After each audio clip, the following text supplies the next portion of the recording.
Margot told him what to do as she applied his eyeliner, eyeshadow and mascara. She further defined his eyebrows with a pencil, all the time keeping herself between him and the mirror until finally, she applied a pale pink lipstick and asked if he was ready. Peter gulped and nodded.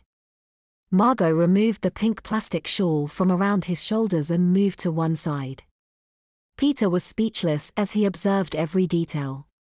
His hair is shorter, lighter, curly and framed his face perfectly. It seemed almost weightless as it bounced with every movement.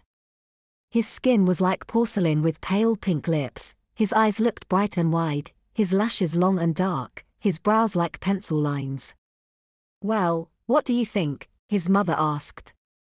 "I may as well be wearing a dress," he gulped. "You've turned me into a girl."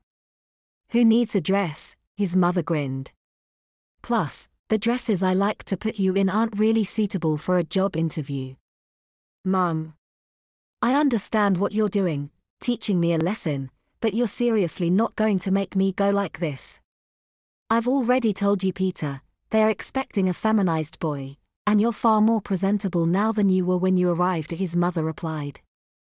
"In fact, Margot will be wanting that after photo." Margot, who'd been sweeping up the clippings, said, "There's just one last thing for him." She put the broom to one side, opened a drawer and removed a few lengths of ribbon. Turning to Peter she asked, "Pink, white or blue?" Peter gulped at the prospect of having a ribbon in his hair too, not that it would make him look any more feminine. He was never going to request the pink one, but feared that would go in if he doesn't decide. "Blue," he hesitantly said. "I was going to suggest blue," his mother said. "It'll bring out your eyes," she smiled. Margot put the ribbon in his hair, tying it in a bow slightly to one side.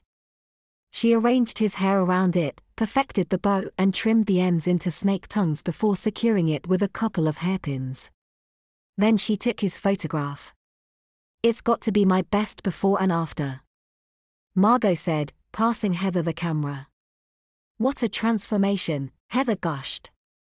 "You'll have to send me a copy," she asked. "Of course." Heather held the camera so Peter could see and flicked between the two pictures for him. "You must admit the after shot is a huge improvement," she said. "It will also be your profile picture on Facebook if your behavior today is anything less than exemplary," she threatened. "And yes, I know your passwords." "You can't know my passwords," Peter claimed. "Oh, I do," his mother assured as she dipped her hand into her bag and removed her iPad. "But, how?" "Because you're not very bright, Peter. You use the same password for everything, even your savings account," she said as she tapped and swiped the screen. "Look." She holds her iPad for him to see. She's logged into his savings account. "That can't be right. I should have over 500, he says. "You did until you needed a nice suit and shoes, which came to the grand total of £194 including a handbag," his mother replies, pointing out the transactions. "What?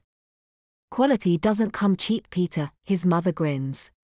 "Margot, I think Peter's ready to pay his bill," she says. "Oh yes," Margot says as she puts down the broom and grabs a clipboard. She works down a printed order form, cut and color, style and set, eyebrow shaping, ears plus 6 silver studs, makeup, nails. "I think that's everything," she says before adding everything up. £164, she says as his jaw slowly yet surely drops. "Plus 10% service charge equals £180 and 40 pence, but we'll call it a straight 180, she smiles.